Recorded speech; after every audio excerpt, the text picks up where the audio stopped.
All right, let's talk about something we all have to deal with, those really tough conversations. Today, we're going to break down two totally different ways to handle them. It's a showdown between what our source material calls righteousness and regulation. You've probably been there, right? You're trying to talk about something important, your heart is in the right place, and then bam. All of a sudden, the walls go up. The whole thing just turns into a blame game.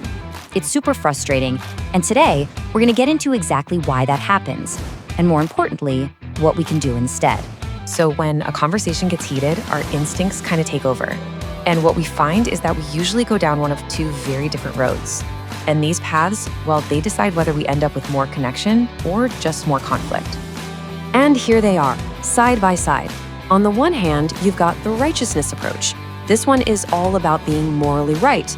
On the other hand, there's the regulation approach. This one comes from the world of trauma-informed practice, and its whole deal is to create a sense of safety before you even try to tackle the problem. As you can see, they're starting from completely different places. Okay, so let's dig into that first path. What does it really mean to be driven by righteousness in a conversation? Well, it all comes down to this really powerful feeling of moral urgency.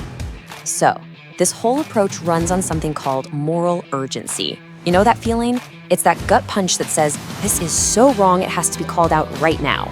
And while that can be a huge motivator for change, it also tends to just steamroll all the nuance, you know? It boils everything down to a simple good guy versus bad guy. And this is where it gets tricky.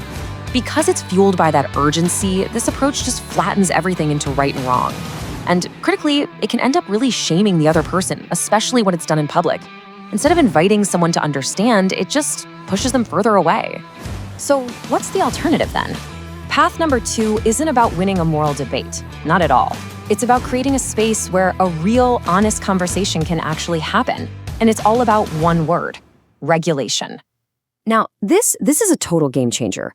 The regulation approach works on a pretty radical idea. What if someone's defensive reaction isn't about what they believe, but about their body's reaction? What if their nervous system is just screaming threat? It's biology, not just ideology. And thinking that way, well, it changes everything about how you interact. So when you put regulation first, the whole vibe just shifts. You start by calming things down, not firing them up.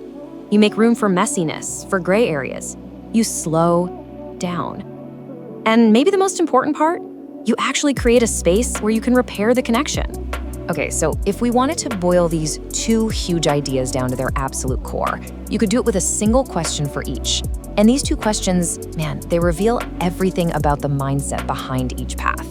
First up, the righteousness approach. Whether you say it out loud or not, the energy behind it is this: what's wrong with you? Oof, you can just feel that one, can't you? It lands like a punch. It's pure accusation. The whole idea here is that the other person is defective. They're broken or flawed or just morally wrong, and your job is to point that out. It's a question that's designed to judge. Now, listen to the question from the regulation approach. Feel the difference. What happened to you? It's a complete 180-degree turn from judgment to pure curiosity. This question assumes there's a story behind the behavior. There's a history, an experience that led to this very moment. It's not looking for a flaw, it's looking for a cause. It's a question that wants to connect with the human being on the other side of the argument. So at the end of the day, where do these two paths actually take us? One is really about control, and the other is about connection. One is demanding conformity, and the other is offering dignity. This table just lays it all out, crystal clear. You've got the righteousness approach, asking what's wrong with you, and the end result is trying to force someone to conform, to think and act the right way. Then you've got the regulation approach, asking what happened to you, and its goal is to restore that person's dignity, even when you're disagreeing. So here's the bottom line. The whole thing boils down to this. Are we trying to shove someone into a box that we've decided is the right one?